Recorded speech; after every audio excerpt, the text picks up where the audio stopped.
Hi all, this is Anjali and welcome to my channel. आज हम शुरू करने जा रहे हैं इन्फॉर्मेटिक प्रैक्टिसेस के मल्टीपल चॉइस क्वेश्चंस जो कि आपको एग्जाम में 18 मार्क्स के लिए आते हैं। फर्स्ट सेक्शन जो आपका होता है उसमें 18 क्वेश्चंस होते हैं which comes for 1 mark each.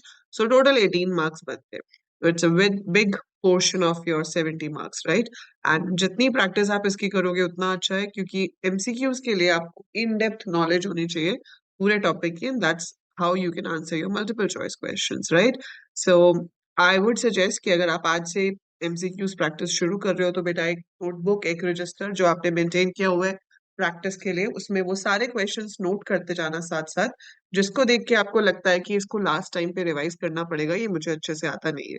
ठीक है, जो आता है that is very good, but जो को थोड़ा सा भी ट्रिकी लग रहे हैं, so do not down all those questions ताकि आप लास्ट डे पे फटाफट वहां से रिवाइज कर सको। ठीक है, चलो शुरू करते हैं आज के क्वेश्चंस। पहला क्वेश्चन है, a dash is a device that connects the organisations network with the outside world of the internet. हम अपने नेटवर्क को कनेक्ट कर रहे हैं, मतलब मेरा भी वाइड एरिया नेटवर्क है, उसको मैं कनेक्ट कर रही हूँ एक बाहर की दुनिया के नेटवर्क से। कौन सा डिवाइस उसके लिए यूज होगा? तो आंसर इज गेटवे। जब हम दो वाइड एरिया नेटवर्क्स को कनेक्ट करते हैं या वाइड एरिया नेटवर्क को इंटरनेट से कनेक्ट करते हैं, that is said to be done with the help of a device called gateway. Then you have when e-waste, such as electronic circuit boards, are burnt for disposal, the elements contained in them create a harmful chemical called dash, which causes skin diseases, allergies, and an increased risk of lung cancer.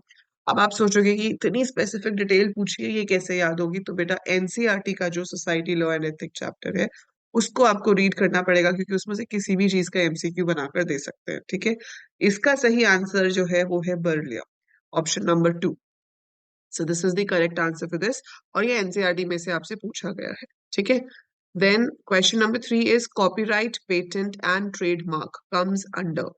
ये सब किसका part होते हैं? Intellectual property right का। तो जो intellectual properties हम बनाते हैं उनको सेव करने के लिए we have options like we can have a copyright, we can have patent, trademarks and all.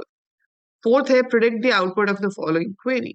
आपको इसका आउटपुट बताना है। देखो, डिवीजन बाय जीरो किसी भी लैंग्वेज में अलाउड नहीं होता। Division by zero gives you infinity, तो ये आपको क्या देगा? NaN. NaN means not a number, because infinity is not a number.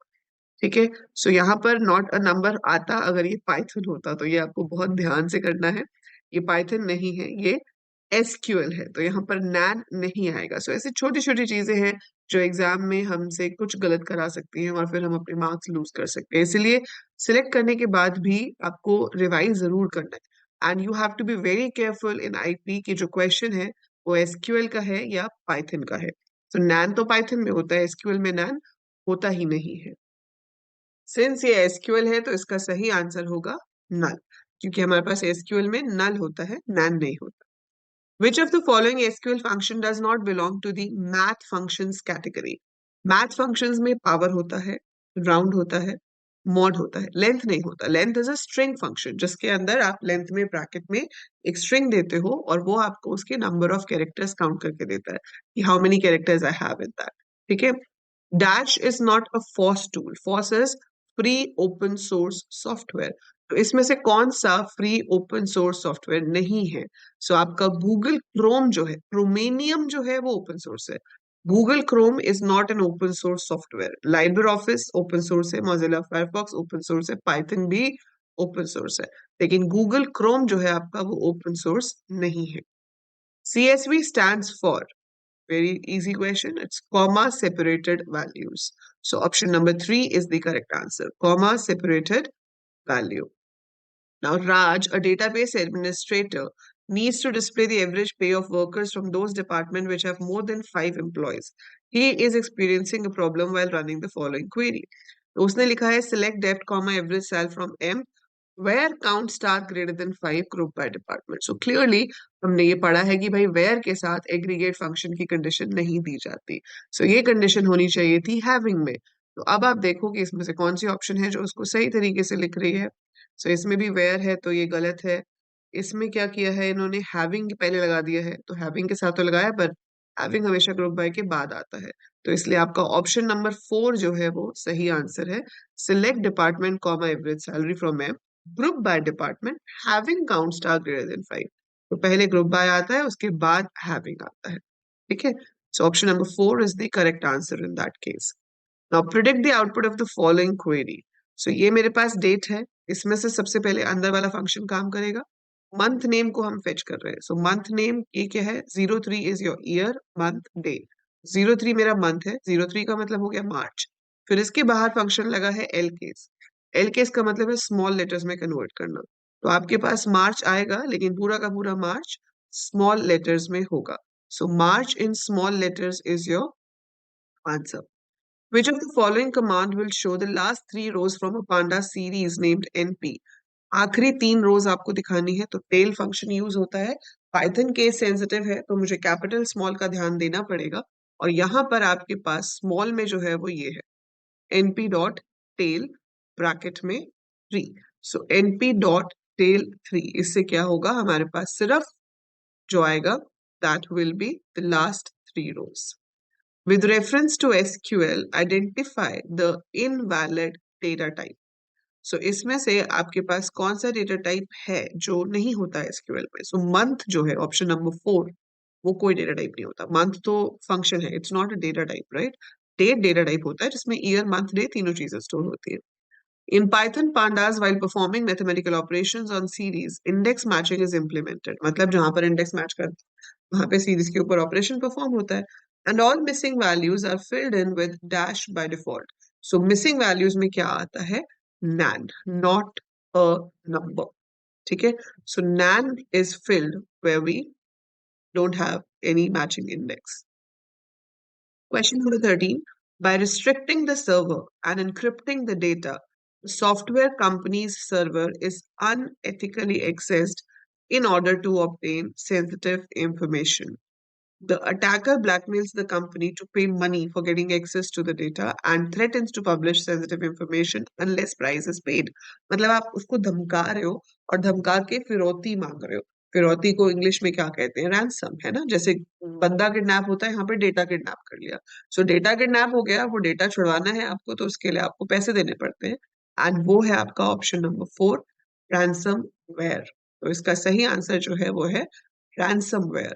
सो पहले ये बहुत ज्यादा एक्टिवली ये चीज आई थी बीच में, रैंसमवेयर वाला जो वायरस है।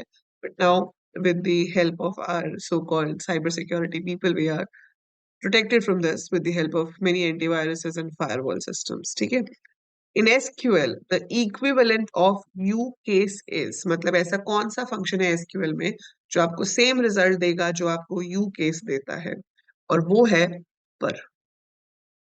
जी हाँ, दिस इज द फंक्शन जो कि सेम रिजल्ट देगा। तो आप अपर लिखो या यू केस लिखो, उससे आपके जो टेक्स्ट है वो कैपिटल लेटर्स में कन्वर्ट हो जाता है। Collection of hyperlink documents available on the internet is known as websites, है ना? सो आपके डॉक्यूमेंट्स है जो आपस में लिंक्ड है, इंटरनेट पे अवेलेबल है, तो हम उसको क्या बोलेंगे, website. So option number 1 is the correct answer, it's a website. Dash is a non-profit organization that aims to build a publicly accessible global platform where a range of creatives and academic work is shared freely. That is called Creative Commons. ठीक है, अब इसमें देखो बहुत ही basic सा difference है, ये creative common लिखा है, ये क्रिएटिव कॉमन्स लिखा है। Answer is creative commons, plural है वो। So option number 3 is the correct answer for this. Now assertion reasoning based question है। पहला कह रहा है modem stands for modulator demodulator. सही है, मॉडम की फुल फॉर्म तो यही होती है। अब सेकंड लाइन कह रहा है it is a computer hardware device that converts data from a digital format to analogue and vice versa. बिल्कुल सही है। So both A and R true and R is the correct explanation of A. बिल्कुल बिल्कुल सही चीज है, A is the correct answer.